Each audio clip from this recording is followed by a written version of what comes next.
Welcome to Real Jam Radio. I'm Daniel Leroux, your host, and so happy to have you with us for this episode. I wanted to have on Arturo Galletti, longtime friend of the show, actually the first ever guest on Real Jam Radio, and wanted to catch up on the over-unders that we did before the season, right when the numbers actually came out, and it was a lot of fun to go through and what we got right, what we got wrong, and it was a 3-hour conversation, so what I ended up doing was splitting it in two. There's a logical way to do that with the Eastern and Western Conference, so this is the Eastern Conference. It's a little bit out of date because we recorded it on Saturday night, and so, of course, things have happened during this week that have changed the way we would think about these things. That's the way it works sometimes with the podcast. So you can listen to it, enjoy it. I love doing it. And this episode is brought to you by two sponsors, including a very new one, mybookie.ag.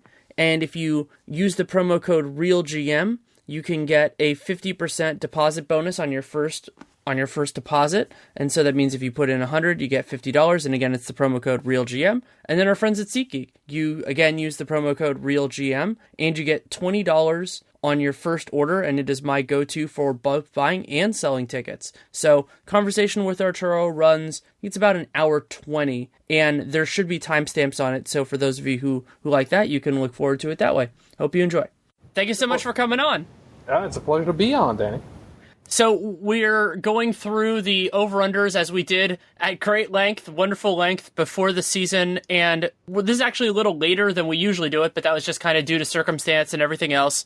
And I think this is the way we actually did it when we did that podcast. We're going to go bottom to top, east to west. So basically the bottom of the east to the top of the east, the bottom of the west to the top of the west. Do you want to let people know kind of what information we're using to make kind of the calls so far? Yeah, and I posted it before on Twitter, and I'm going to post it again after the podcast, so Danny can share it. But it's basically a sheet that just shows what the odds were for the overs and unders, and a couple different models that we looked at, like my own. There's a highly plausible model from Nallen Calculus, and then just kind of our feel for it. And we said whether or not we were going to go, whether we like the overplay, which means we thought the team was going to be better than the projection, whether we like the underplay, which means we thought they were going to be worse. And whether or not either Danny or I felt like we would play it if we were using our own money, or we would fade the bet because we were like, well, that's not good. And again, we'll talk a little bit about this as we go through it, but it'll make sense, right? And we'll talk a little bit about the teams. We'll start out with the Philadelphia 76ers. Their numbers were 24.5 or 26.5. We actually disagreed on this. You like the over, and I like the under. And depending on how this ends, it could get pretty close to both. The Sixers are now at 23 wins right now. So I've got the over on this. It's projected at 30, but like keep in mind, obviously we all know that Embiid got hurt, and they're kind of, they're floundering a little bit. The T word might be involved here. So I mean, I think that it's pretty safe. I mean, it was 24.5. I think they just need to win basically 2 more games out of the last, and I think other teams are kind of, haven't looked at their schedule, but right now I've got them at like a significant number of wins at this point. And again, I think that it was a good year for them. Obviously, everybody liked the process. Everybody likes Joel Embiid. He's great. We liked him for Rookie of the Year. He might still win it, but it's going to be interesting because he got hurt. What did you think of the Nerlens Noel's trade? I didn't love it for them, mostly because the 2 second-round picks didn't have a ton of upside, especially now we're seeing Dallas making a little bit of a playoff push. I mean, either way, it's going to be a middle second-round pick. Like, that's just what it's going to be. And I prefer, if I'm the Sixers, I prefer a single better asset than 2 smaller ones. Yeah, I was actually, and we'll get into this in this podcast, obviously, but I'm a Celtics fan, and I was actually kind of offended that, nobody, the Celtics didn't go out and try to get Noel, because Noel's is actually, so for me, it's like Noel's a 22-year-old center who actually is a legit NBA starter. I think the Dallas really kind of stole him, and I know a little bit about the Dallas training staff, and I think if Mark and Dallas training staff think that Noel's is worth what they paid for him, and they're going to sign him to that long-term contract, then I think the entire league missed on this, right? It was a really good trade for them because it gives them an asset that they weren't going to. They weren't going to get a guy like that out of the draft, right? I think that's a good way of putting it, and I'm interested.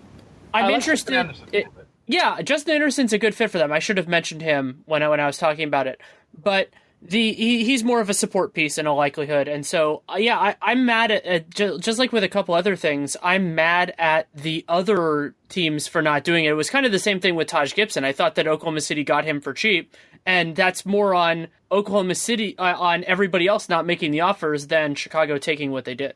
Perfect. Yeah, I mean, you can't blame the team that actually did it. I mean, it's the same thing. Like, I think the Sixers. It's interesting. Well, it's like, I don't think the Sixers should have traded Noel if that was the price. First of all, that's another point for me. Yeah, I'm like, you could have gotten a better price for him, like at the draft. No. I mean, well, so at that point, basically, the only way you can get an asset is if you can convince the other team that you're going to match on a restricted offer, because you can't trade somebody's restricted rights. But they could have done that, or at that point, you've gotten a lot more information. You can make that. I don't think that the information gleaned in that is. I think it would have been useful, and who knows? Maybe his market's going to be a little bit weaker. So it's not a huge black mark, especially considering they got Justin Anderson, who could help them.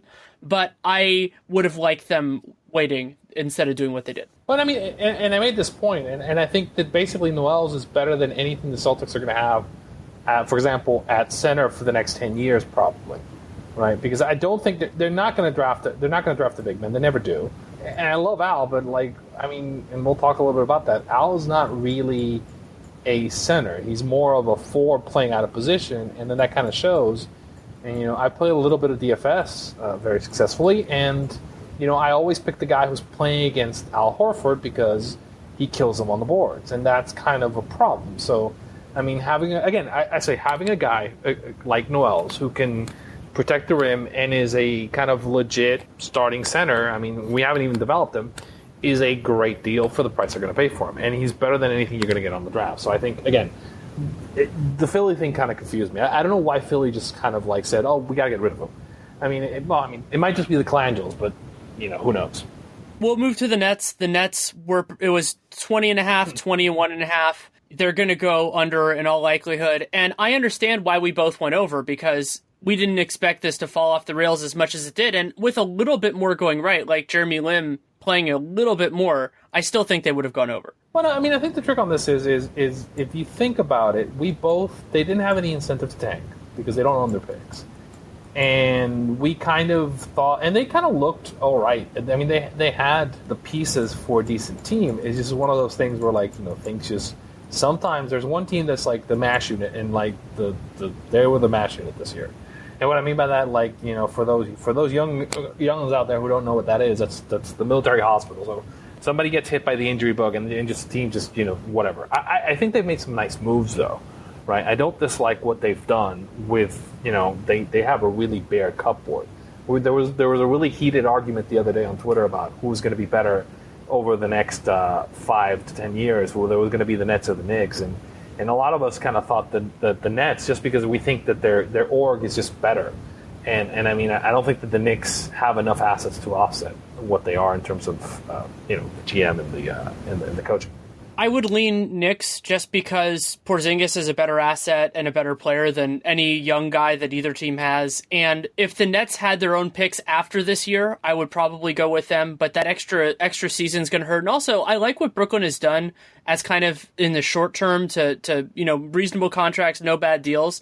But they also, one aspect that I expected them to do, and maybe that's coming this summer, is getting players on low deals with kind of long-term, maybe a little bit more money per season, but signing them for 4 years so that they would be around for the next good Nets team. We didn't see that, but maybe they wanted to wait a year because last year the market was just so oversaturated that it would have been hard to sign somebody to reasonable money and years because everybody could get unreasonable money and unreasonable years. Yeah, in essence, what they really want to do is just they want to get those reclaim assets or slightly damaged assets that are out there at cheap prices, and just get a lot of those guys and churn them. Try to find something that kind of you're trying to find something. You're trying to restock the cupboard, right? So I think that just don't tie yourself to any large deals and try to bring in a lot of young guys, a lot of, as you say, guys who are cheap and who are undervalued for X or Y season, and try to find something. Again, I think they're on the right path. But yeah, I mean, we just didn't expect the season to go completely tank. So we both had the over on them. We know why we had the over, but they're not going to hit the over, right? At this point, it's just not feasible for them to do that. One that we did get exactly right was the Knicks. The Knicks the low number was 38.5, the high number was 40.5. We both loved the under, and they're absolutely going to hit the under. Yeah, we actually, I had a note saying that wait for that line to go up a bit. Actually, I think it ended up, it ended up at 41 or 42, I want to say. Yeah, so, I mean, you can always count on Knicks fans to bet that number up, and just, this team is just a mess. And it just, they just, I mean, it's the Knicks. What can you say? I mean, I don't like anything on the roster, and the moves that they kind of were going to make were, I mean, I would have liked it if they've done that Rubio trade. What did you feel about that Rubio trade?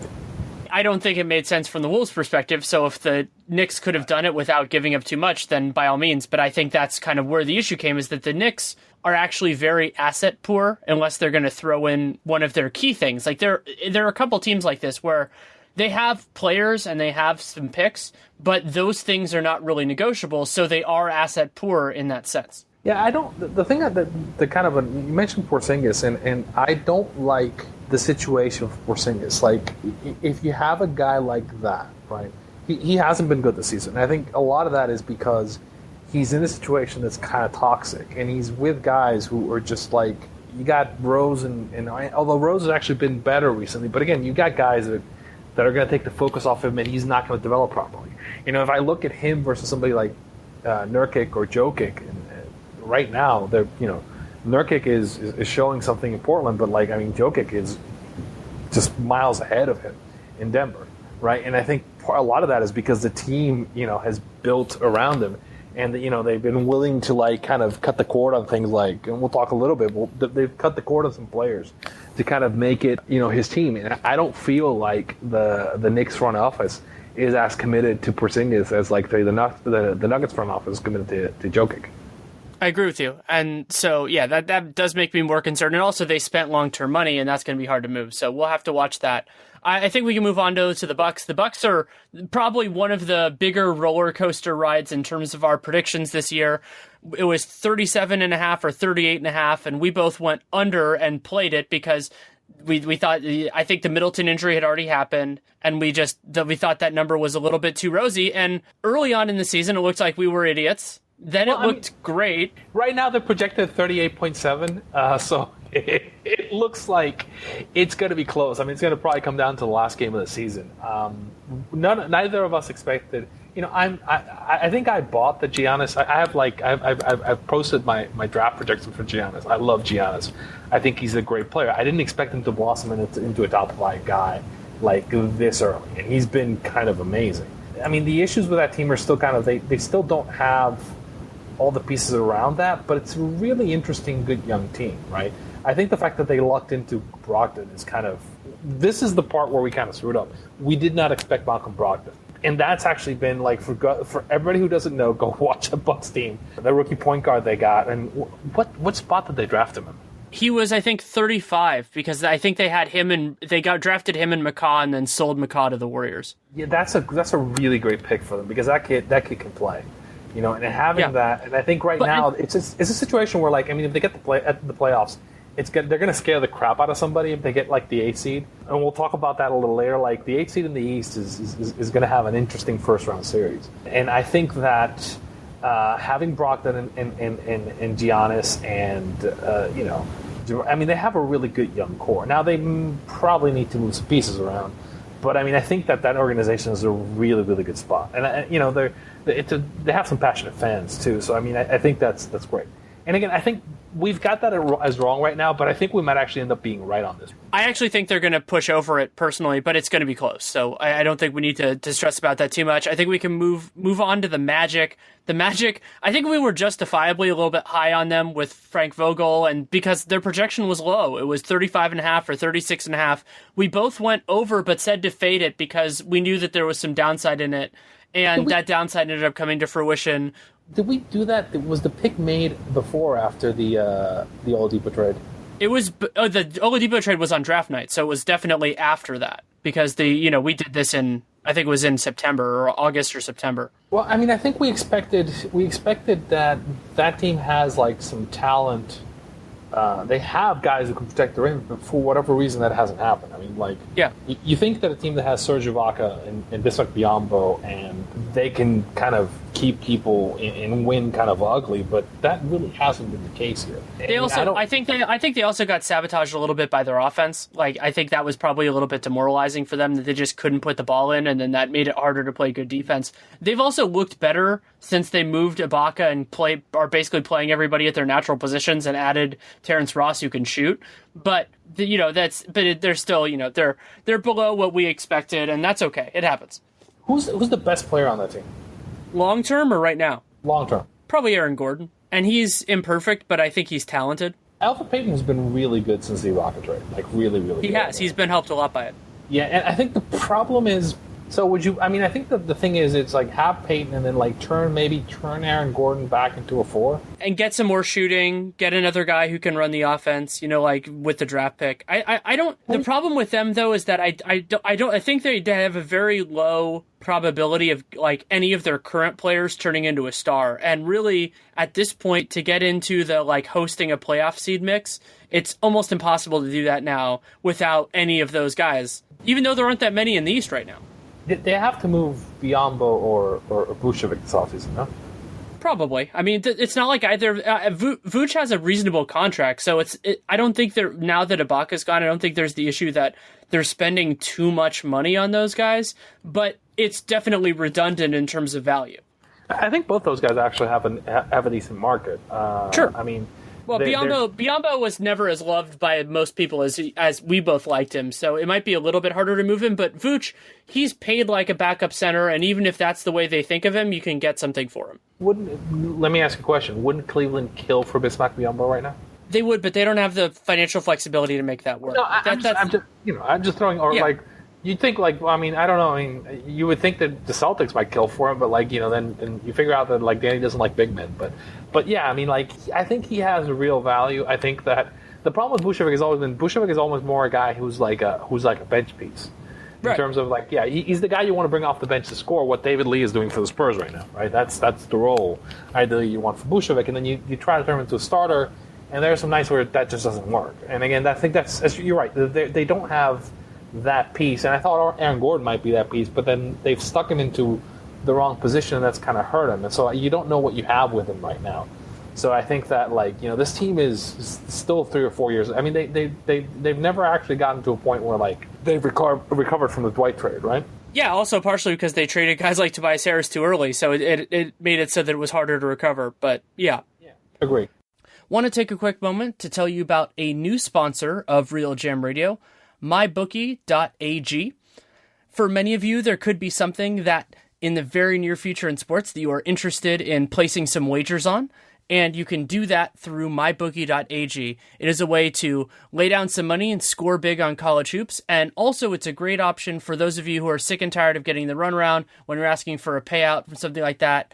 You can get it fast without any hassles from mybookie.ag. And it's a very cool time to do that, not only because of the significant events that are going on in this month of March and the beginning of April as well, but you can also, by using the promo code REALGM when you go to mybookie.ag, they will match your first deposit with a 50% bonus. So that means that if you join with $100, they will add $50 to your bankroll that you get to play with, and it's real money that you get to use. So you go to mybookie.ag, use the promo code REALGM, which not only gives you that 50% bonus with your first deposit, but also tells them that you came from us, and you can play, win, and get paid.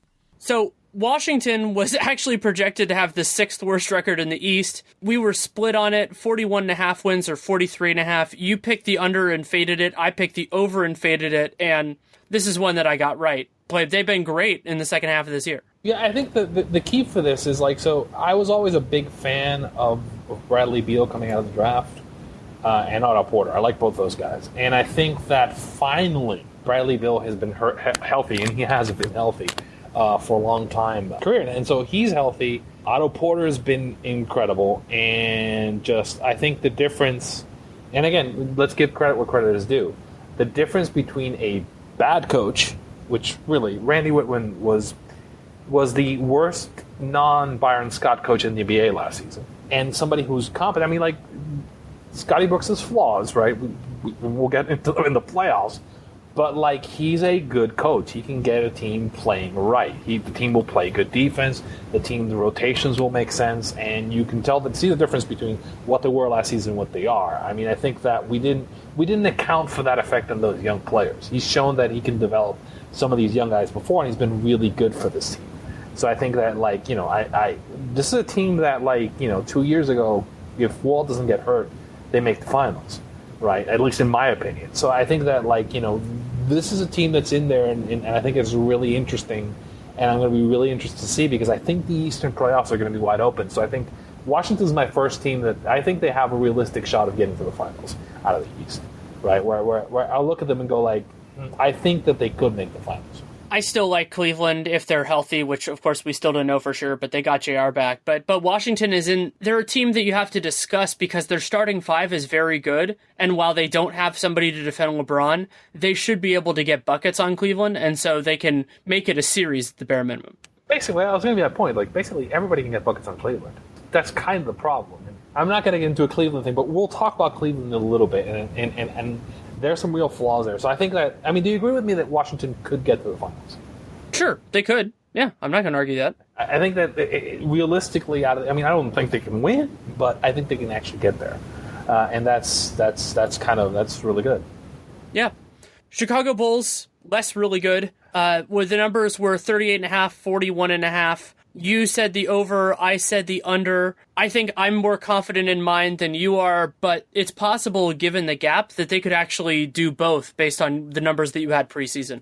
Right, yeah, it's 38.5, and it was 41.5, and I think it's going to be close to it, I think, right now. So the Bulls have 31 wins. Man, it's going to be a little rough. I think that the under's what's going to happen. But, I mean, I think we were both like, well, we understood that the line was right for this team. Jimmy's been spectacular. It was a judgment call. Yeah, I think Jimmy's been spectacular. I think you kind of thought that he might move, right? It's just, again, this team just didn't make a lot of sense because they just didn't have enough shooting for it to work. Now, they have a lot of talent, but it's just one of these things where, like, the fit is just completely off. How committed do you think that the Bulls are to Butler going forward?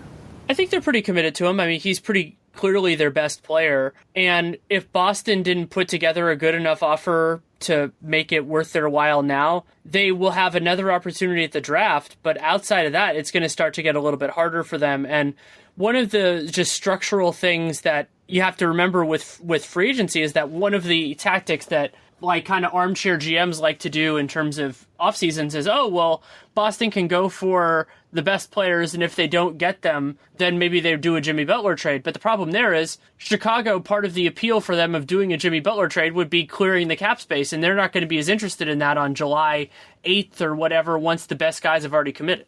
Yeah, I don't think it's dead. I think it might be one of the same. I think Danny might be thinking the same way when he did get Durant, right? So I think if he doesn't, and I'm not sure which guy he wants more. Maybe he wants both of them, the two guards that are coming down.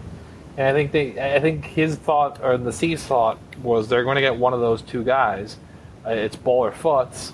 And if they didn't get either one of those, then maybe they can come back and revisit the trade at a lower price. I do think that there's some noise, and there's been some noise out there that, like, Butler isn't happy with the Bulls organization. So I think that's always...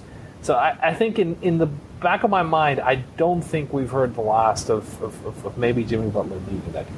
We definitely haven't heard the last of it. I mean, I don't know whether there's enough smoke there, but there's certainly reason for them to be listening and for other people to be talking. Yeah, you get the sniping we hear. It's and that organization has had problems with their stars before. So it does kind of feel like to me that we haven't heard. So I mean, the Bulls are in limbo, and we I think we both agreed that this isn't really a surprise.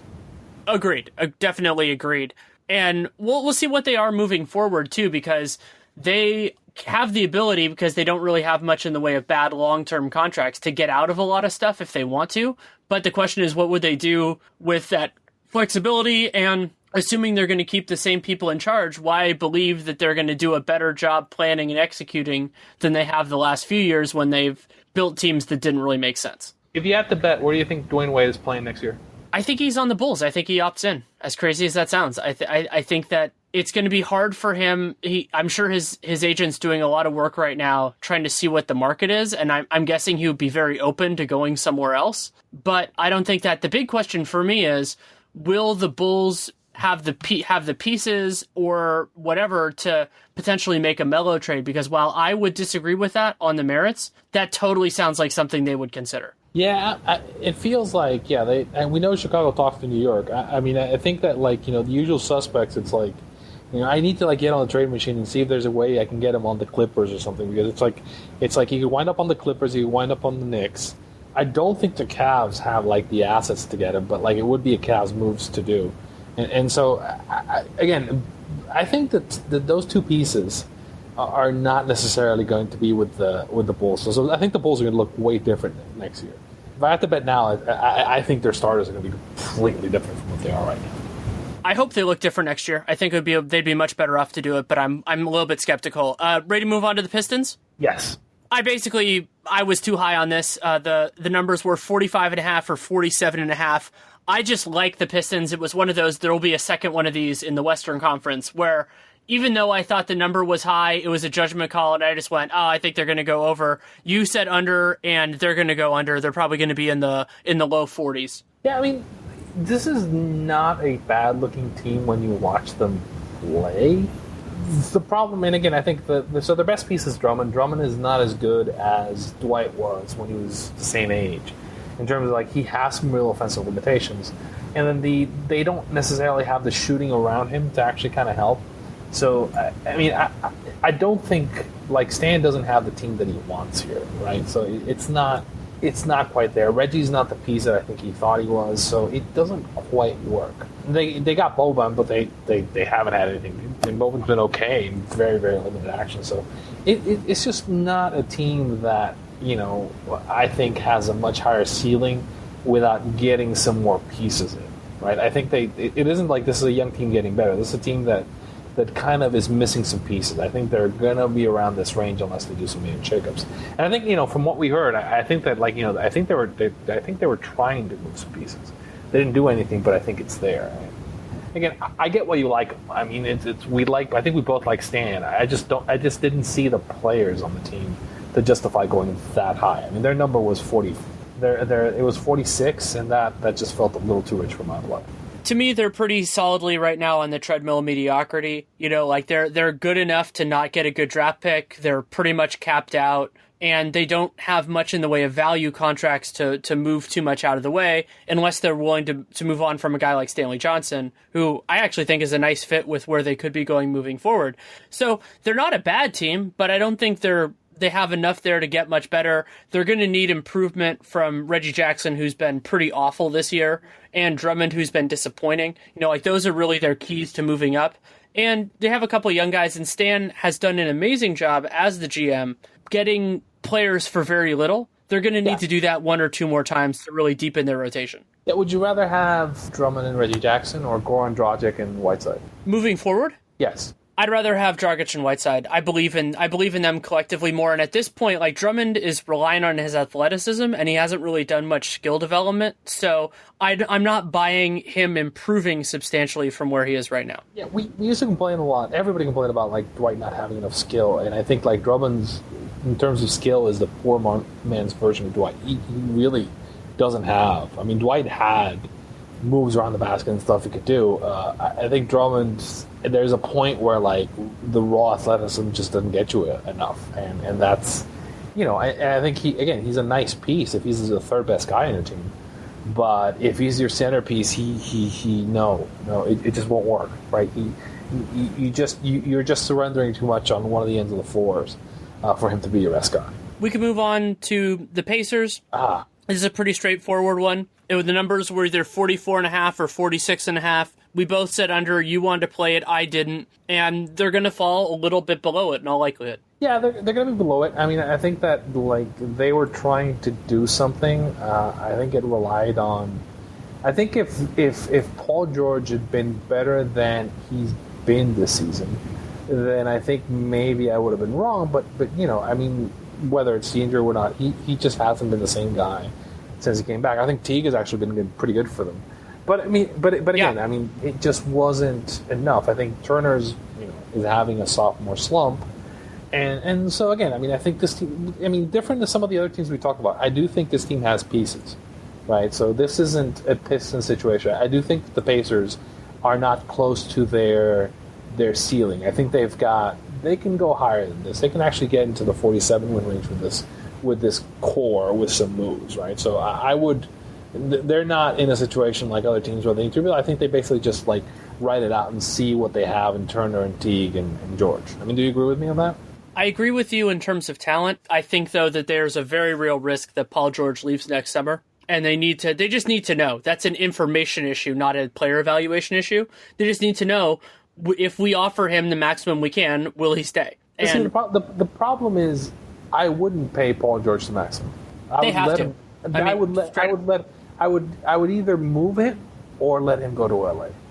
He's not that. He hasn't been that guy. He hasn't. If you're not like, I think that you could be right for certain teams, but the Pacers, it's not like their cap space is super valuable anyway. They're not the guys that they usually get through free agency are overpaid. I think that they've, partially because they were so good earlier in this decade, they relied a lot more on free agency than the draft, and I think the draft would have been a decent thing for them to do.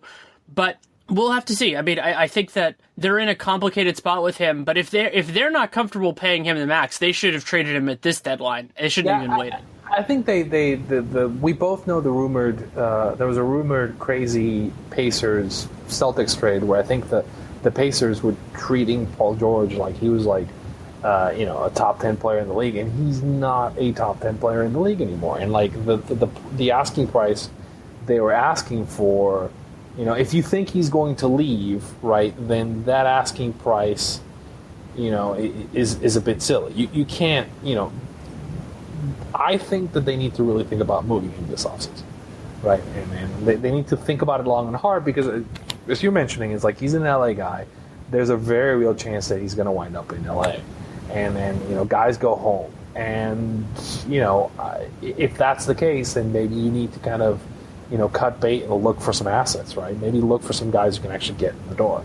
Right? Again, there's also a big problem with them now with George by waiting as long as they did, that if that's how they evaluate the circumstance, that basically any team other than the Lakers, who you could make an argument shouldn't even trade for him because they can just feel they can sign him, would value him more as a rental than as a long-term asset. This is not Jimmy Butler with a couple more years on his contract. Any team like the Celtics, unless they have like a wink, wink, nudge, nudge understanding that he's going to come back, they're going to pay at least close to the rental price. They're not going to pay we're going to have this guy on our team forever. And that cost for a guy like Paul George is substantially lower. Yeah, I think that if I remember the rumor correctly, the Pacers were asking for a full first-round draft pick more than like the asking price was for Jimmy Butler, and that's insane because I actually think I would rather have Jimmy Butler than Paul George. I would rather have him right now, and his contract is substantially better. It's a better contract. I think he's a better player. He's much more likely to stay. So if you're not the Lakers, right? You definitely want Jimmy Butler more than Paul George. But even in that situation, I think Jimmy Butler's a better player. So I think that, again, I think the Pacers should have made a move probably now, and the price is only going to go down on him, right? And I get that, like, sometimes you don't like to do these things in certain organizations, but on a small market team like the Pacers, in this situation, then it kind of, if you could have gotten, like, 3 or 4 or 5 assets, that would have reset the clock on your fan base. And again, I think it would have gotten you some guys to complement what's a decent roster, right? And I think that's I don't think you don't pay Paul George the max unless you got, again, he's a guy who's probably the third best guy on a championship team. Would you agree with that? I think he could be second. Yeah, I mean, if he goes back to what he used to be, but he hasn't been. I mean, he's still a good player. He just hasn't been that guy, right? I don't think that at the top level he would be that high, and I think that's kind of the problem, the situation where the Pacers are. I think that's enough of the Pacers. I think let's talk a little bit about that. So the Hawks, the number for them was 43.5 or 44.5. We both big Budenholzer fans. We both faded the over, and it's going to get close, but I think they're going to end up a little bit under. Yeah, we didn't expect them to do some of the trades that they did, and they were actually got into a selling mode. It was interesting because they've looked really good at certain points in the season. and again, this is one of those teams with the way the season's played out. I think if they'd actually been a little more aggressive in terms of getting some talent, and because Dwight's been great, right? If maybe they get, and surprisingly, Tim Hardaway Jr. has been good too. If they get some more talent in, like if they get one more piece in, again, this is another team that's been on the verge that could have like made a charge and maybe credibly challenged to get to the finals. I don't think they're that team now. I think they're a good team. I think they're going to be close. We said to like it's 43.5. But we both kind of thought they might kind of blow it up, but they ended up doing something weird where they kind of talked about it but didn't do it. Right. So what we just said about Paul George is, I would say, almost doubly applicable to Paul Millsap, and it was this year as opposed to next year for the Pacers, because if they're not willing to pay him his full maximum, they just ran into this issue with Al Horford, then you should trade him, because somebody else is going to pay him at least his 4-year max. No questions asked. Like that offer is on the table right now. I'm sure his agent knows of a team that's willing to do it. I don't think Paul Millsap is on the Hawks next year. No, I don't either. And if that's the way it is, then you should trade him, because the upside of keeping him for this year is relatively low. They could have gotten something nice. You're not going to get a world-changing offer for a pending free agent, but just like the whole issue with Paul George, except Millsap doesn't have his rep and is a little bit older. But it's such a strange combination of decisions, because I think the Hawks have a pretty good idea of where they are, but they just went, we're good with it. And it's very different for me with Millsap than with Horford, because with Horford, he was a Hawks lifer. He had, he'd gotten paid, I believe, his maximum for every single one of his contracts. He seemed really happy there. Millsap, I haven't heard any complaining from him, but, he's been quote-unquote underpaid for his last couple of contracts because Danny Ferry did an amazing job. They would be wise in many ways to not overpay for him, considering they're going to be an older team. They're not going to get better than they are right now, unless Hawks University works out really well. So, like the combination of stuff they did just doesn't make sense to me, because you can go one of two directions, and I think both would have been totally defensible, but they did neither. But who was a trade partner? I mean, who was going to take Paul Millsap? Depending on what they wanted back, I think Minnesota would have been really interested. See, the problem with him is that it would have. Well, I mean, Toronto should have been, but from what I've heard, it seems like they pulled back. Like they could have gotten at least a late first, but I think they could have probably pushed for a mid first or a late first and an asset of some value, like a Terrence Ross type guy. I think they could have done that. I think the likely suspects: Boston, Toronto, and you said Minnesota, and I think they probably asked for too much back. I think Minnesota probably said Rubio and something else, right? And they probably wanted Rubio and a pick or something. And then, probably for Boston, it's like, you give me a Nets pick, and the Celtics are like, no, we can just wait it out, and maybe he signs with us in the offseason. Again, I wouldn't be surprised if Paul Millsap is a guy who winds up in Boston next year. He seems to fit the pattern, and maybe that's kind of what they thought. And I think probably the asking price was too high. And although for some reason I have this vision in my head of Paul Millsap in a Knicks uniform, right? I don't know why. I don't think it's going to happen. They have too much money. But Rose is coming off the cap. Yeah, but they need a point guard. I understand the logic of it. I understand where you're going with it, just in terms of they might have enough money to pay him. First of all, they have way too much money tied up in big men that they can't move. And second of all, if they do that, then their point guard situation, unless they draft a point guard they think they can start day one, which doesn't sound like Phil Jackson to me. Right, or they basically go to the... Well, he doesn't, the triangle doesn't really value point guards that much, so I think he might go cheap as well. I guess they would have more space if they were theoretically able to trade Melo for space, then maybe they could do Millsap and a point guard, but it would be dicey. Like, that would be... unless they made that move on draft night, it would be hard to do. The problem is, the most logical bride for a Melo trade is really the Clippers, right? It's really, contract-wise, it's the Clippers... more than the Bulls, really. It's like, if that happens, then it's are we getting Blake, and is that kind of kill any Millsap? So I think that, yeah. Well, no, they can't get Blake, because Blake is going to be a free agent. So unless they do a sign, and the Clippers can't, well, I guess theoretically they could do a sign and trade, but that would get really complicated.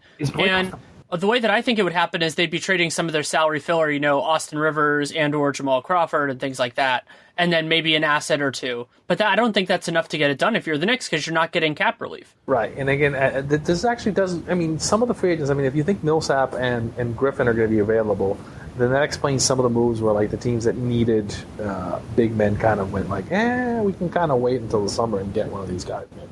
Yeah, I think that was a part of it. Even though I do think that like as it became more obvious that like the title might be up for grabs, that may have been a wrong move. I think we'll talk about it a little more. I think interesting enough. So if you had to pick, where do you think Paul Millsap's going to wind up next year? I think this is going to surprise a lot of people, but Denver. I think he's going to go. I didn't know this until I was actually recording a Real Jam Radio with Cale Chenard, who writes for the Hawks. That he actually spent a lot of his time growing up in Denver, so that's a city where he's comfortable. He's played in that part of the country before because he started on the Jazz, and I could see that working out well for him. And I think they're going to offer him a boatload of money. No Nets. No, the Nets don't have cap room for him, do they? Yeah, they do. The Nets have cap room for anybody, but I don't see him doing that because he knows this is his like last shot, and the Nets are hopeless for the next couple of years. Like they might be good. They might be good 3 years from now, but he'll be not as good then. If that happens, then look for Fareed to get moved if that happens. Absolutely. And I think, and again, I've said this, Fareed is a really interesting piece if you get him on a good team.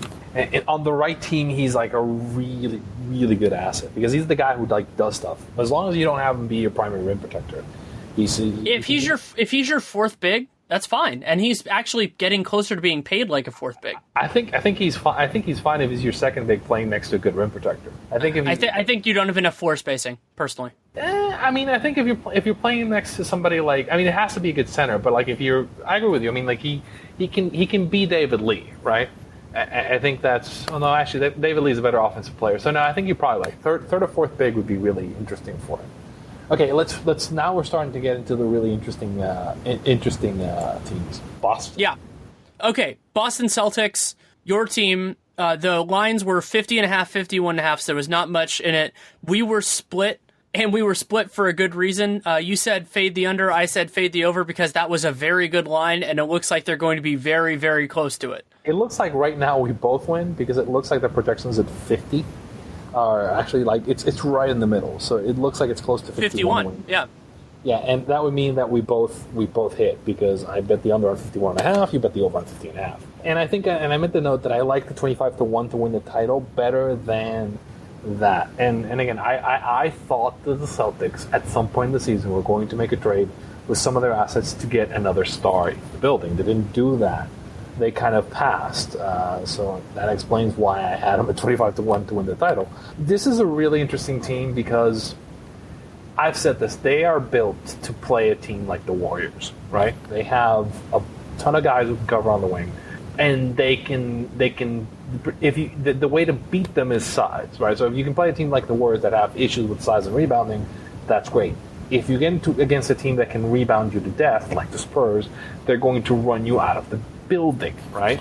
So it's a really interesting kind of dynamic. I think they maybe have like a 20% chance to get to the finals this year. So this is the second team I think out of the Wizards and them. But again, my worry is it's kind of dependent on the path that they get, and they could actually get knocked out in the first round. If they get the wrong team in the first round, they can get knocked out. I'd have it closer to 15 because I think they would have trouble in a 7-game series, a lot of trouble with Cleveland. Like there are easy structural things to say about why that would be a problem. But I also think Washington could be a problem for them. But they might not see Cleveland, right? We'll talk about that in a minute, but they might not see Cleveland depending on who Cleveland gets in the first round.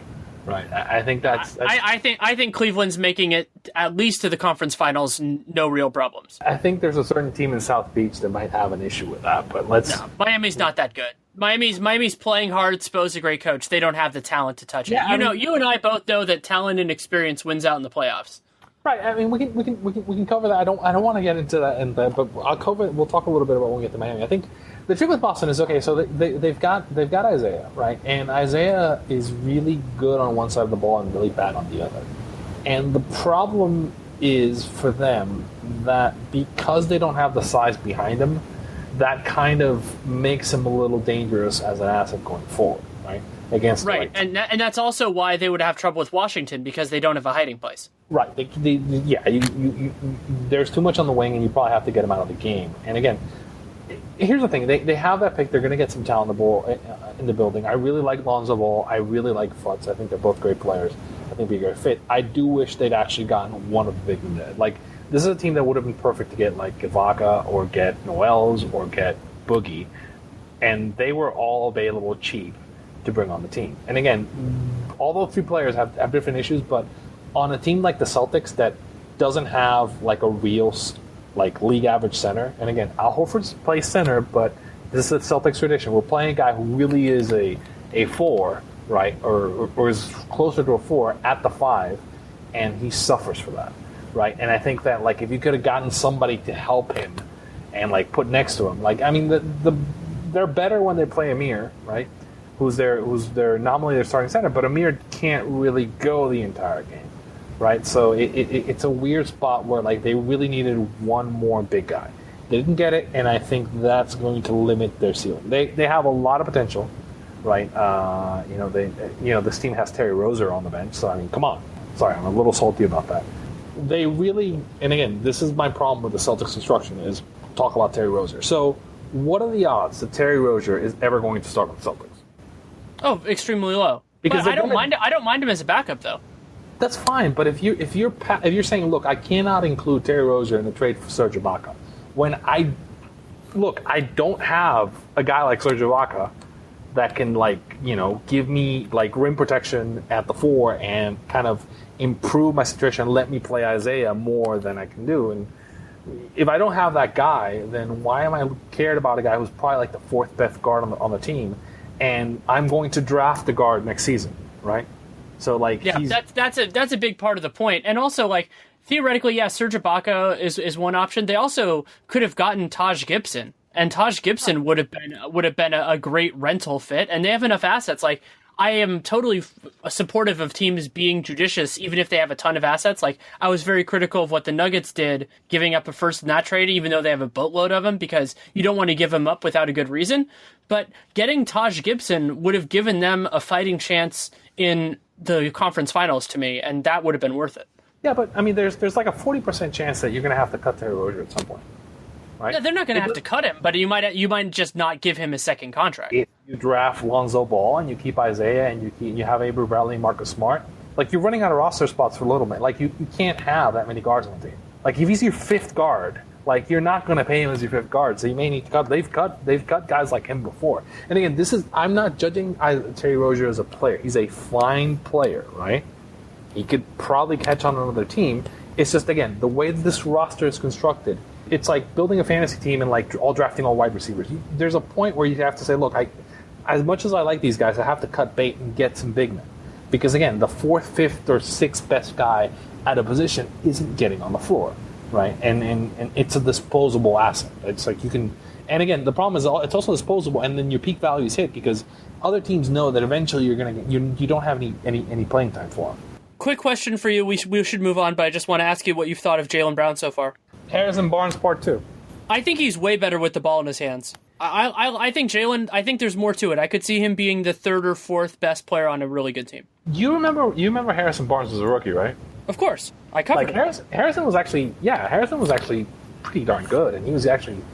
He never had a handle. He never had a handle. He was good at other things, but he never had a handle. I think Brown has potential. He's actually been better recently, better leaning towards good. And again, I think I'm hopeful that he's going to be a starter on this team, right? Yeah, I am too. And I said Harrison Barnes. I think what they would love for him would be if they have enough talent to make him a super sub, to make him a 24 to 28 minute a game 6th man would be great, but most teams won't have that kind of flexibility. Yeah, but I mean, like the problem again lies in the fact that you've already got like you've got Jay Crowder, so you've got Crowder and Brown, right? And you're not going to play, at least not yet. You're not going to play Brown over Crowder, and I don't know that necessarily there's ever going to be a point where like you would play one over the other, and I'm not going to play them both at the same time, right? So yeah, you're right. He's the guy who can be the 6th man right now. Now he might, again, young rookie, good staff for developing. He might get to a point where like he's a really good and possible star. Right now he's a guy. I said Harrison Barnes, and actually, Harrison Barnes has actually turned out to be a decent starter. He's having a very nice year for Dallas. Right, and he was a starter, or like he was on a 73-win team. He's decent. He's not a max guy, but he's a guy who can start on your team and he can make starter money, right? Again, there's potential there. He has skills, but I need to see more. What do you think of him? I like him. I don't love him as like the go-to player on either end of the floor, but there are guys that provide substantial value outside of that. And I think that he can do a lot of different things well. I believe in him as being a capable defender moving forward. I like him with the ball in his hands. I think he makes good decisions. He's going to have to be coached up. He's going to have to improve his jump shot. But I could absolutely see him as a starter on a good team. Whether Boston is the right fit for him is an open question. But with a guy as young as he is, you don't think about that now. Yeah, no, I mean, again, I think there's a guy, I mean, like, whereas I mentioned Terry Rozier, we don't have minutes for him. Jaylen Brown, we definitely have minutes for, and he's a guy who's going to CPT. So he's going to have a chance to develop. So, no, I mean, I'm good with that pick. I think of the guys who were picked in that draft, I mean, is he the best? Brogdon's probably the best pick in the draft, but, like, of the top 5, is he the best guy? Well, Jamal Murray went 6th, didn't he? Yeah. I like Jamal Murray over Jalen, but I think, to me, those are... Yeah, so he went 6. So I'm saying, like, out of the top 5, we know that Jaylen Brown's a guy who could. We know Jaylen Brown. We think Jaylen Brown's going to be starting on a team or getting. Well, I still have Simmons over him, but we don't know that based on evidence. That's just my belief on him from college. We don't know that Simmons. We know that Jaylen Brown's a guy who's probably going to get paid 20 minutes a night in 5 years. That's true, at least, right? So I think that, like, by that point, that's a good pick. He might be more. He might be a guy who's getting. He's a guy who could be a foundational. Could he be the third best guy on a championship team? I think he could be. Yeah, maybe. But before Arturo and I get to the Charlotte Hornets, want to tell you about a great way, my personal go-to, to buy and sell tickets to events of any of these NBA teams or any number of other events. Sports, other sports, of course, concerts, theater, whatever you're really into. SeatGeek is an amazing way to do that. And there are a lot of different reasons that I personally use it, but the biggest one is probably that they are such a great aggregator of other sites. For those of you who use resources like Kayak, which I use to buy most of my plane flights, you know that having an aggregator is a great thing because you don't have to worry about looking in different places for the same thing, for tickets, and especially with tickets, it's great because all tickets are different. So if you go to one place, then it pulls everything together, then you don't have to worry about a different thing being listed for a different price or anything like that. It's all through SeatGeek. And also they have the amazing deal score, which is trying to combine seat quality with seat price. So they're trying to really hone down your list and try to save you time. So you search one place and gives you better tools to search that place and do a better job. And another reason why I'm always excited about SeatGeek, beyond the fact that I use it and personally enjoy it, is that if you use the promo code REALGM, so you download the free SeatGeek app, SeatGeek, and you use the promo code RealGM, you get $20 as a rebate on your first purchase. So it's pretty easy. You input the code, and then when you buy your first thing on SeatGeek, they just send you $20 back. It's pretty awesome. So you get to go to the same event that you were going to go to before. If it's a sports game, NCAA tournaments coming up, you have so many other elements, basketball playoffs, and it can be something deep in the future. It can be something that night. You can use that. And not only do you tell them that you came from Real Jam Radio, which is massive for me, it helps them stay on the show, but also you get $20 back yourself. So it's a riskless transaction that way, and I hope that you will enjoy it as much as I do. I've used it for years now, and I really do enjoy it. So again, it's SeatGeek, and the promo code is RealGM. We should move on to the Hornets. We've talked about Celtics a lot. We were both high on them. The numbers were 40.5 or 42.5. We both said to play the over for the first about half of the season. That looked great. Then Cody Zeller got hurt, and they realized they had no other centers that could actually play basketball, and they fell off, and they're going to fall under it. Yeah, that's a problem. Like, sometimes you can't predict injury because Zeller was actually really good, and like losing him kind of. Yeah. And a great example of why, it's Zeller was good, and we want to give him credit for that. The reason he was indispensable, though, was because they didn't have any capable backups, because they had Hibbert, Hawes, and then they traded for Miles Plumlee. But it's like, those guys are not the answer to that question. And there are a couple different theories of backups, and it's not like they were throwing a ton of money into Hawes and Hibbert. But one of the theories of backups is somebody who can step into a larger role if the starter gets hurt, and those guys were never capable of that. Yeah, I think we'll talk a little bit more about this particular issue when we talk about, say, the Spurs, who had some injury news, and that's kind of the opposite case where, like, you're losing a guy, but there's like 3 guys behind him who can kind of, do a reasonable facsimile of the job, right? So I think that's, sometimes if the injury bugs happen, if it's in the wrong place, it's interesting because they were, if you remember, this team was pretty banged up last year. And if you look at it, they've been healthier, like on a percentage basis than last year. But as you're saying, they lost the wrong guy, and by losing that, kind of threw them into a position where they don't have they got to catch up. I think this is a well-coached team. They have some skill and some talent. I think this team will be okay next year. I just think this is one of those seasons that's just, you can't do anything about it. I think there are a lot of parallels to the Pistons in that they're a fringy playoff team, up to like the 6th seed or so if they're healthy. And if they're unhealthy, they can miss the playoffs. Whether that is good enough for their fans and for their ownership or not is an open question, but that's what they are. I mean, I think staying in that range for them is good, and then just kind of trying to see if they can get another piece in. I think that's kind of, and again, it's weird that like they've missed Lynn a lot, right? Yeah. Lynn gave him something because it made him kind of. I remember watching him last year. There was always somebody on the floor that could do stuff, and that's not necessarily the case this year. Right. Lynn's a great second piece. I don't think it was a wonderful role for him. I mean, he made the right decision to go to Brooklyn and that opportunity, but it really did hurt the net. It didn't hurt the Nets. He got hurt for the Nets, but it hurt the Hornets to be without him and not be able to replace him because they had to get, they lost Lee and they lost Lynn and they replaced them with Ramon Sessions and then Marco Bellinelli, and that combination. Bellinelli hasn't been terrible, but that combination hasn't nearly lived up to what was left behind. Bellinelli is getting up there right now. I mean, like you eventually have some of these guys who like kind of, age is going to catch up with them, and oh yeah, and eventually you just can't play at the NBA level anymore, and it's just that's going to happen. I think it's not. I think we can kind of move on with it now. Yeah. It's starting to get interesting here with another roller coaster team, the Miami Heat. The numbers was 35.5, 36.5, so pretty much in line. You went over but faded it. I went under and faded it. It looked like I was spot on for the first, 25 games of the year, and then they just haven't lost a game since, basically. And so now they're gonna go over that number pretty comfortably, and it's been a wonderful run for them.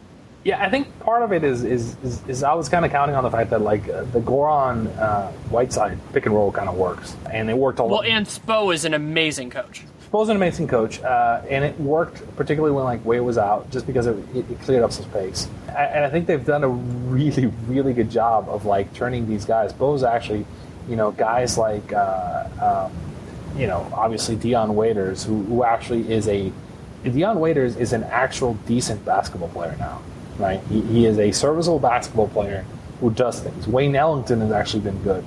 Tyler Johnson's been good. Rodney Gruber's been okay. James Johnson, who I've always loved, has been good. And even their much prized rookie from last year is out. But even then, they're still kind of.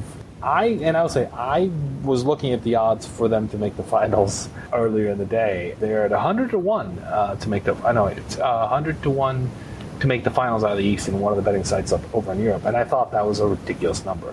Again, I think that the issue is to make the finals or to win the finals. To make the finals. Okay. Yeah, no, to win, no.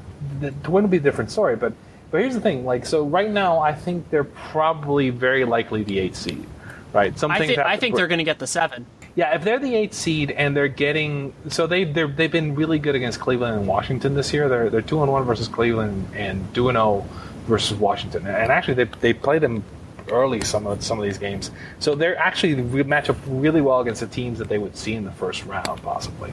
If they're the 8th seed and you're getting Cleveland, right, and this is a betting thing. So if it's Cleveland, Miami in the first round, I would say every game take Miami in the points. That doesn't mean I think they're going to win. I think you take Miami in the points, and I actually think that series is going to be kind of, and we'll talk about Cleveland's issues in a bit, but like, here's the thing. I think that like Miami has better size than Cleveland. They have better like overall depth. They don't have better players, but they have better overall depth, and they're better coached.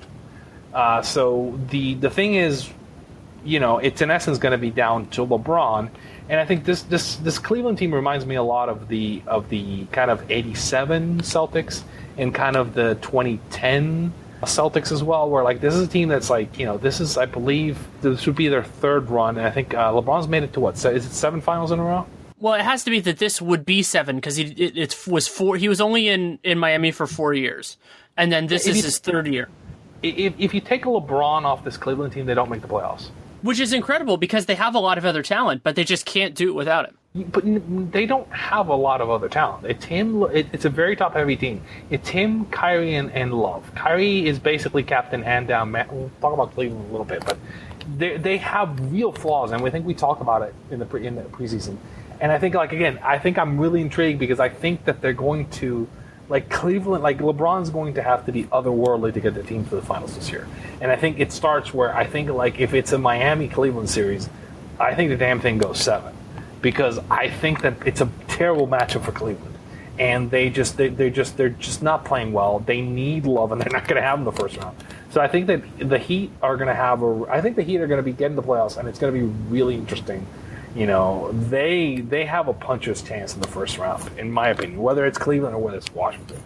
Right, and if they get past the first round, then it's like really white. Like I think if they get past the team they get in the first round, there isn't a team in the next rounds that they don't have a chance against, right? Well, we'll have to see. I think that generally speaking, like especially that the fact that they would be below most of their opponents, damn near all of their opponents, in terms of both top end talent and overall talent, I think that's too much of a margin to make up in multiple rounds. Just personally, I understand where you're going with it, and I love the Heat. I think it's one of the best stories in the league. But I think that the 7-game series portion of this will be a lot harder for them than like if it was an NCAA tournament format where I could see them making a big run. Yeah, I think that and for me, it's just they've got the best differential since the All-Star break by far. And I think that good team, well coached, good size, good skill at the wings position, and everybody in the East is kind of flawed or hurt or just in bad shape. So I do think it's one of these years. To me, it feels like something crazy is going to happen, and I as I said, 100-1 to me is really interesting for the Heat. It was like 60 or actually it was like something like 20-1. I wouldn't think about it, but I think right now keep an eye on that team. They might, as you say, they might end up with the. So, do you think they're going to end up with a 6 seed or 7 seed? 7, probably. I mean, they have an outside shot. They could basically get wherever because it's very fluid. Like after the Hawks are 37 and 29, so they're pretty clear. They're 5 games clear of the Heat. I don't think they're going to make up that margin. But the Pacers are close. Like they're close enough that if the Heat are better over the rest of the season, that they could jump them. So they could get to the 6. Basically 6, 7, 8, 9, or 10. I think those are really the options that are open. They're 2 behind the loss column on Indiana, so I think that probably 6 or 7. I do think they're the best of that bunch, right? They're clearly the best. Like right now, between Indiana, Detroit, Milwaukee, and Miami. Yeah, they're playing the best, and I think that I don't know their schedule relative to everybody else's, but intuitively it would probably be relatively even. So if the schedule was even, then I would say that that's why I think they're going to get the 7. Because I think the Pacers having a 2-game lead right now, or a game and a half, that might be a little bit too much to make up if they're okay. But it could be. I think they have something like a 5% chance to make the finals, if I have to guess. It's just because the East is so screwed up right now, right? And I think they're so well coached that I think that's why I think that, right? And this might sound crazy, but this is just the way they've been playing. And they keep knocking guys out. They keep knocking other teams out. And I think that's something to be considered. And again, we can move on to the team they just beat tonight as we're recording this on Saturday, the Toronto Raptors. The line for them was 50.5 or 51.5, depending on which way you wanted to go with it. I think we both felt that was a really fair line for them. So you went under, I went over. Kyle Lowry's injury swung this. They're going to go under by a little bit. Yeah, I think that 51 number was, to me, the cap for this team. I think that's where they go. I mean, Masai made a trade. I think I like the Ibaka fit. They're not healthy, but they've had a lot of health luck like the last few seasons, so they were due for an injury. I mean, I think this is a good team. I think that when is Lowry back? Right around the end of the regular season. So, full health, can this team make the finals? Yes. I think they can defend. Like that's been one of the more surprising parts about this last couple weeks. I think that they have. Basically, they would have to figure it out so fast offensively, and Casey's going to have to get their rotations right. But I think they would have a shot. Like, I don't think they would be favorites or anything like that. But I think that they now have the versatility to work. We've seen Serge Ibaka swing a series before. Like, if Serge Ibaka is healthy and playing good rim defense, right? Let's say that's the case. Then really, I think they have a real advantage over the other teams because they can shut them down on defense, which is an advantage, and they can there isn't anybody in the East that can really, if they're healthy, stop them offensively. Well, and we've seen Dwayne Casey already do what he was supposed to do and have Valanciunas off the floor in the fourth quarter. Like, if we were just talking about this at the deadline and said, oh, well, they got Serge Ibaka, he's a big help, I would have said, well, it'll be a big help if Dwayne Casey plays him at center in crunch time. We've already seen that. That part of this question is already resolved. So then it's, can they figure out all the other pieces in the rotation? Will they use DeRozan correctly? Will they get the right matchups? But I also think that, personally, the Hawks are a very favorable matchup for the Raptors just because they don't have a reliable enough offense. And I think Cleveland is a very unfavorable matchup. But at the same point, if that's really what it is like those teams, as much as I like the Cavs at full strength, the Cavs, Celtics, and Wizards are good for what they are, but they're not really this high ceiling type of team that always gives the Raptors trouble. Yeah, I think, as I said, I think the thing with the Raptors is the Raptors are, if Ibaka is playing center and rim protecting, he can basically make this team the best defense in the East, right? And if that's the case, then with the pieces they have to score, then yeah, and they also made the conference finals last year. I think that do we think this is a better team than the team last? If they're healthy, is this a better team than the team last year? If they can figure out how Lowry fits in, which I think they can, yeah, absolutely. Yeah, I think this is a better team than I think the Raptors team, healthy, right, with Lowry, is better than the team that actually made the conference finals last year, and I think they obviously went through that, and I don't think they're going to get the gyps like they did last year, and I think the Cavaliers are clearly worse. Right, so I do think that the Raptors have I think their number is really high comparatively. Again, depending on how Lowry is, but I think the Raptors, Toronto, be excited. I think this team actually, this team has a real chance of making the finals. I will pour a little cold water on it this way, which is a wrist surgery on your shooting hand is exactly the type of injury that might not heal very well, and that he might still be shaky the rest of this year. And Kyle Lowry is mandatory for them to make a real run. Yeah, they're gonna get the trick on this is they're not gonna get the 3 seed, so they're gonna get Cleveland in round 2, assuming we talked a little bit about Cleveland, so I think a lot of people in Toronto are going to be big. If it's the Heat, they're going to be big Heat fan. It should be interesting. The Raptors and the Heat kind of working together. But I do think that it's interesting. I do think they get a break on the first round matchup, so that they have some time to work Lowry back. As I said, if Lowry is Lowry, then this team is better than the team that went to the conference finals last year, right? And so it's a really interesting kind of equation. I'm really I think the Eastern Conference playoffs are actually going to be really good this year. So do I. I think they're going to be a lot of fun because the teams are balanced. One of the elements that you look for a good playoffs is teams that are pretty even, and teams that even as it thins out. So, for example, I think there are a series of first round matchups that could be fun, and then assuming that the better teams win eventually, maybe it's close 6-7 game series, then the teams that are left, I think, will also produce good series. So Wizards Celtics would be a really fun second round series. Raptors Cavs would be a great second round series. And then the winners of those series would have a good conference finals as well. Yeah, I'm really hoping Miami and the Bucks both make it. I really think I wrote that on Twitter today. I said that are there other than the fans of the teams that would miss out on the playoffs and the teams that theoretically would face them, are there really other people that don't want to see the Bucks and the Heat in there? I don't know. There are probably arguments about which one you'd rather have 7, which one you'd rather have 8. But either way, I think that'd be so much fun. I really want Cavs Heat, and I really want Bucks Wiz. And I would be, as a Celtics fan, I really want the Pistons. So, and then we get the Raptors Hawks, which actually I think would be much more fun than it's been other years. I think it's a more interesting kind of play, whereas the Hawks, generally the team that winds up on NBA TV. I think that series is going to be interesting. But really, I think actually Cavs Heat would be just amazing, and I think Wiz Bucks would be really good basketball. I want to see Giannis in the playoffs, and I kind of, although I mean even if we get Bucks Cavs, that would be interesting. But again, I think that from a TV point of view and just from how fun the Cavs playing in Miami and LeBron going back to Miami in a playoff series is going to be, I think that's the series that I want to see. Basketball wise, would just be great. right? I'm fine with it either way. There are a lot of different alignments that could work. I also think there's a real chance that the Pacers end up with an interesting first-round series, like one of those fun 6-game losses. Like, I could totally see the Pacers being that team, which they were last year. They had that 7-game, really fun series against the Raptors. Yeah, they would probably get the Celtics, I think. I think they're going to get the Wizards. I think that's going to be the 3-6, personally. Yeah. That'd be interesting. Again, it'd be fun.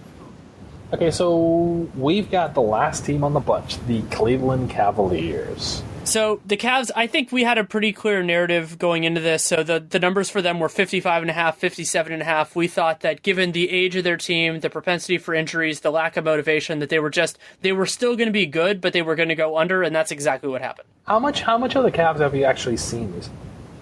A lot. I watched the Cavs a lot. Their defense is really bad. It's terrible. It's just really, really, really bad. And actually, here's the thing. I've actually been thinking about it. So we gave a lot of credit to Lou for last year, but really it was kind of David Blatt's team. So from what I've seen, this is since basically this is the Kevin Love injury. This is the worst defense in the NBA, and it's their 30th, and it's not close. Now, granted, and again, if you look at their play calling, and I'm getting very specific, but like, if you go look at this, basically all they do on offense is they're running isolation plays for either LeBron, Kyrie, or Love. Love's out, so they're running more for Kyrie, which is Kyrie's been playing better. But if you go watch them on defense, what they're doing is they're running basically man coverage. Most of the time, like when they get like Channing Frye and like Richard Jefferson in there, they're sometimes running zone, but they're running man coverage, and everybody's like kind of lackadaisical. Like it's like I was calling Kyrie Captain Hand Down, Man Down today on Twitter. And it just doesn't. It doesn't look good. I don't think there's any team that Cleveland could actually stop on defense right now, and this is a real problem, right? So basically, everything on this team is about LeBron. And if LeBron, like as we were saying, like if LeBron is hurt, if he were hurt, this team couldn't beat anybody. They wouldn't make the playoffs. So it's a really. If they won the title, this would be the weakest team to win the title since something like Malone's Rockets in like '82, I think it is, or something. Because this is not a good team right now, and this is particularly, Love was actually doing things for this team, and it was a really good piece for them because they could go Tristan and then Love, and it was actually deep. To take him out, and this team just does not look good. In a 7-game series, do you think they beat any of the top 4 West teams? Warriors, well, so Spurs, there are a couple things that I want to say. One is, I believe that their defense will be, it'll definitely be better than it has been this year. I just don't think they care. And they have some, because LeBron also only gave a crap on, like, he was only great on defense for 3 games, and that's in the finals last year. Okay, but that was also because the Cavs were way better. But I just think that part of what has been bad for them this year has been apathy, and that'll get a little bit better. I don't think it's going to help a lot, but maybe that moves them up like, a couple points per 100 possessions, which is not much. Also, just I think their rotation is going to be a little bit better, but also they're going to get Kevin Love back. So to answer your question, if the Cavs are where I think they're going to be, I would not favor them against a full-strength Warriors team, a full-strength Spurs team. Full-strength Rockets, I think, would be close to 50-50. And then they couldn't cover anybody on the wing on the Rockets. The Rockets would basically have a 3-party against them. They would have that would be actually like that would be such a fun series because it would just be so little defense and just a lot of bombing. That series is a great argument for going to a top 16 format because I would love to see it, but I would hate it as a finals. Yeah, the problem is in that particular matchup is like what the Rockets try to do, like the Cavs don't cover.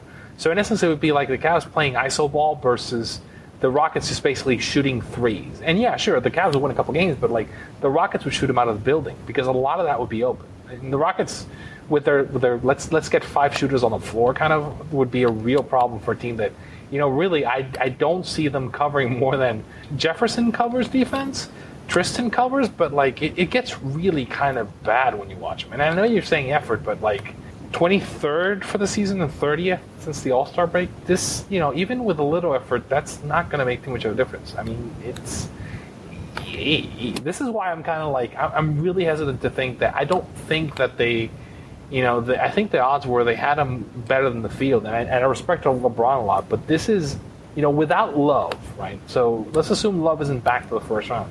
Do you think this, they got Kyrie. How would you compare this team to the 2017 without Love? LeBron's team that made the finals? His first finals team. They're better. They're better overall, and I do think though I've said that finals team. They're better because they have Kyrie, but like the roster is really comparable. This is a terrible. Like once you get past this top three, this is a terrible. Well, I think JR is going to help them a lot too. Like not necessarily defensively, but just as an overall team, he just makes them better. Gives them 20 to 28 good minutes, and that pushes a lot of other guys down in the rotation. I think it'll work. Yeah, I was having an argument with somebody about Delhi, and I was like, so do they miss Delhi? It's like, yeah, because like Delhi could actually cover people on the wing.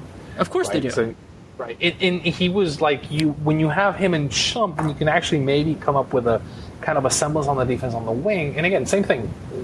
And this is just me. It's like they're not running any like real defense, and this is going to basically you cannot play man coverage against the top Western teams. Like if you're going to play man coverage with the type of man defense that they have, they're going to get wrecked. And I think that's why I think like if they get in a series against a good coach, like right now, everything I've seen, I mean, what do you think of Tyronn Lue after almost a full season by himself as the head coach? Last year, I think one of the best things that he did was he was not David Blatt, and so he was able to get the players to kind of buy in that way. But they're playing Blatt's system, though. Right, and so, well, loosely. And I mean, I think that with Cleveland's talent is so conducive to kind of the sandbox feel in the playoffs because Kyrie is just such a ridiculous one-on-one guy, and their defense was better last year, so I thought they made it work.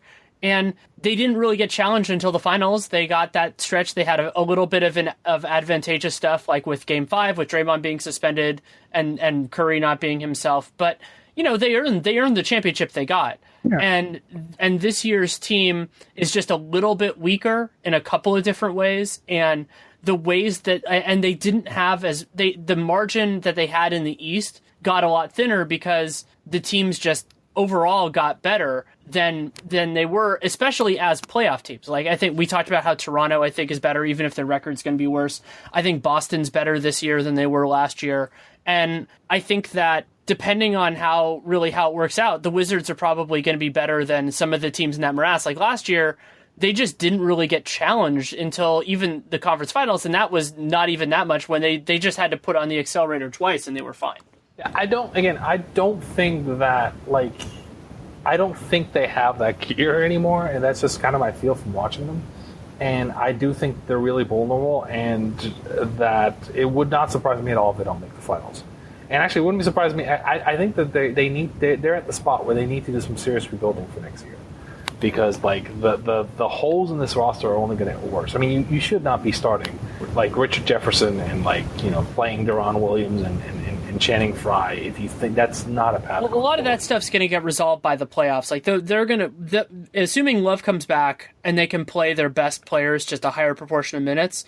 Though they've overworked LeBron this year for no good reason. Like if they can get to that point, then I think those sorts of issues will resolve themselves because Darren becomes their backup point guard. He'll play 10 to 15 minutes a game. That's fine. Jefferson's going to get marginalized in the rotation. Shump's going to get marginalized. Fry will be break glass in case of emergency for the most part. All those things are fine. I think it'll work out for them, but that doesn't guarantee their defense is going to be anything anyway. So, and they need that. Their offense is going to be really good, and that's why I think they're still going to be assuming full strength.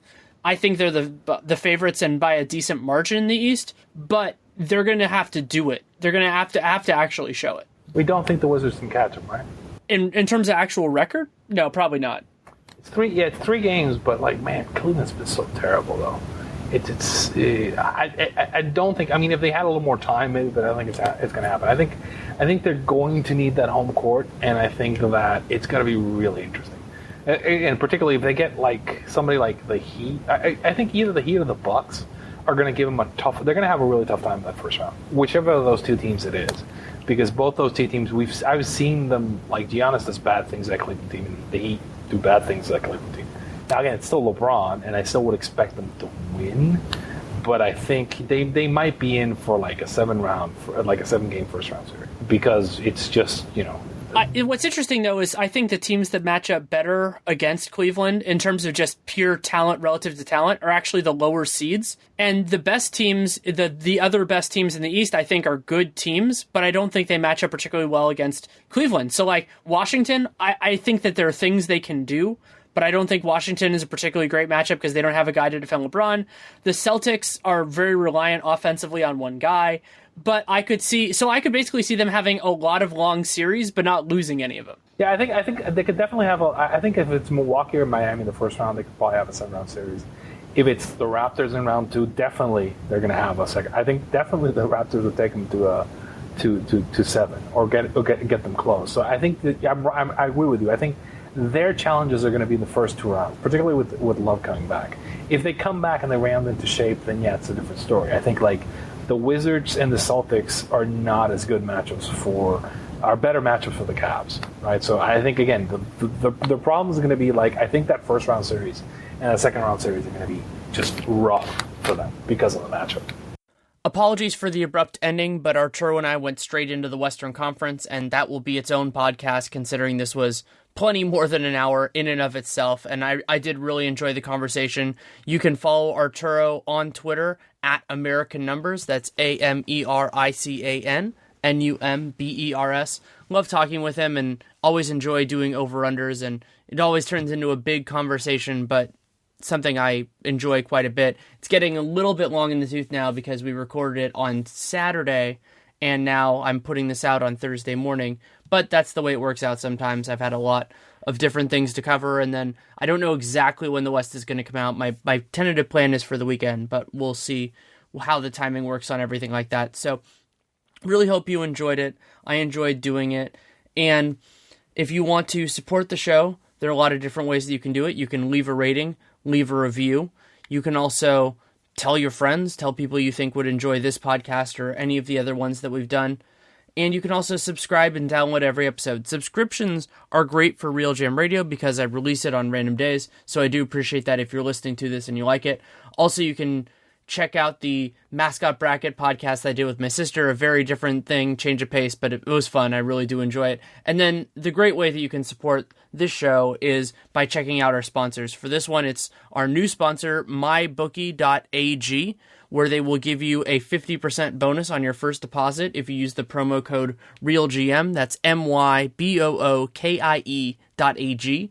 And our old friends at SeatGeek. You can download the free SeatGeek app, SeatGeek, and you use the promo code REALGM again. Try to make it standard for everything that we do.